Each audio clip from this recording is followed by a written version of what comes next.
एक गांव में भूदेव नामक जुलाहा रहता था। वह बड़ा मेहनती और सीधा साधा था, किंतु उसकी पत्नी बड़ी लालची और चालाक थी। एक बार अचानक भूदेव का काम बंद हो गया।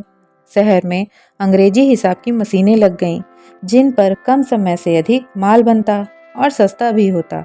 पर काम धंधा ठप हो गया तो उसने सोचा कि चलो जंगल से लकड़ी काटकर बेचने का काम करें। आखिर पेट भरने के लिए कुछ तो करना ही होगा। काम करने में क्या बुराई है। उसने उसी समय कुल्हाड़ी उठाई और जंगल की ओर चल दिया। जंगल में जिस वृक्ष को भूदेव ने अपनी कुल्हाड़ी का निशाना बनाया, उस पर एक भूत रहता था। भूदेव को वृक्ष काटते देखकर भूत ने कहा, हे भले आदमी, इस वृक्ष को मत काट। मैं अंधक नाम का भूत हूँ और इस वृक्ष पर मेरा निवास है। भूदेव रुक गया और सरल स्वभाव से बोला, यदि इस पर तुम्हारा घर है तो मैं कोई और पेड़ काट लेता हूँ भाई। मुझे तो बेचने के लिए लकड़ी चाहिए। मुझे अपने सुख के लिए दूसरों घर उजाड़ने का कोई हक नहीं है। भूत जुलाहे का विचार जानकर बहुत खुश हुआ। उसने जुलाहे से कहा, तुम्हारा विचार जानकर मैं बहुत खुश हुआ हूँ। तुम मुझसे कोई वरदान मांगो। भूदेव सोच में पड़ गया, क्या मांगे।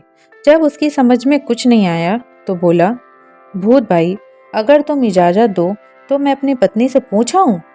अरे भाई, तेरी पत्नी लालची है, वह तुझे अच्छी सलाह नहीं दे सकती। आगे तेरी मर्जी। भूदेव अपनी पत्नी के पास गया और सारी बातें बताई। पत्नी बोली, तुम पागल हो जो यहाँ चले आए। अरे उससे 2-4 नई घड़ियां और अपने लिए 2 पैर और 2 आंखें और मांग लो। जब जब 4 हाथ और 4 आंखें हो जाएंगी तो तुम फिर अकेले ही 2 आदमियों के बराबर काम करोगे और हम माला माल हो जाएंगे।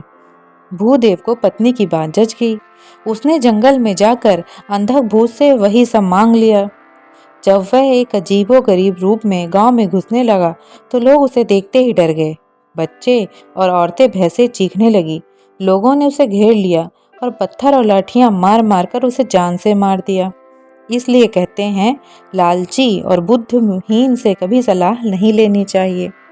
तो दोस्तों, कैसी लगी आपको कहानी? अगर कहानी अच्छी लगी तो प्लीज़ मेरे YouTube चैनल को सब्सक्राइब करिएगा और फॉलो करिएगा फेसबुक पेज को। धन्यवाद।